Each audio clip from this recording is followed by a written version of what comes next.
Truthful evaluations require realism and rigor, but satisfying those conditions is difficult for cultural, informational, fiscal, and safety reasons. Even when evidence supports proposed measures, reluctance often exists to initiate major adjustments. As Stephen Rosen opines, military organizations are large bureaucracies, and almost everything we know in theory about large bureaucracies suggests not only that they are hard to change, but they are designed not to change. As a result, battle-tested practices usually act as a cognitive anchor long after the war in which they occurred. Unsurprisingly, militaries tend to struggle at the outset of conflicts. Given the difficulty in pre-war preparation, some military historians stress the importance of adaptability after fighting commences. To enable such interwar changes, the U.S. and other militaries have developed robust programs to learn from their combat experiences. Yet, proficiency at adaptability does not eliminate the significance of pre-war preparation.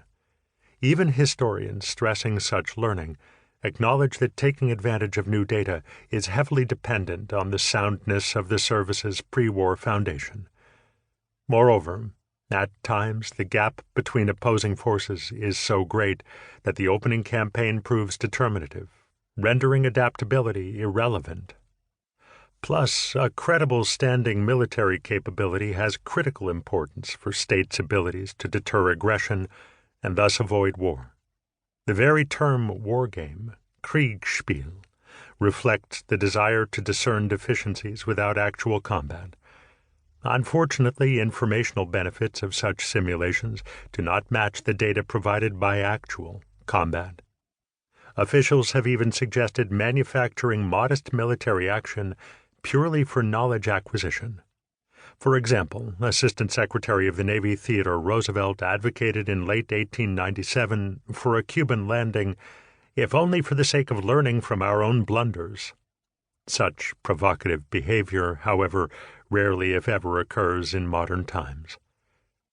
The best potential source of battlefield knowledge outside of one's own combat is other people's wars, but learning from such events is challenging.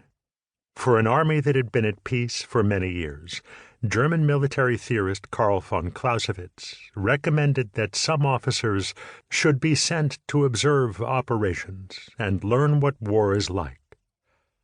Whether or not armed forces have recent fighting experience, as William McBride notes, other people's wars have been touchstones for modern military professionals. Even conflicts between smaller, less powerful nations have potential for revealing the effects of new technology, tactics, or systems.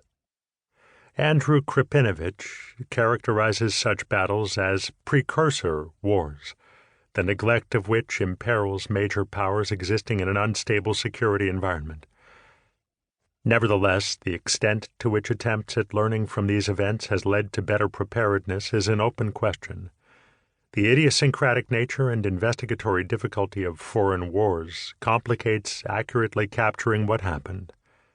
Historian Robert Citino pessimistically writes that external conflict examination since its 19th century origin has proven a highly problematic venture, one that resists any kind of scientific or objective standards.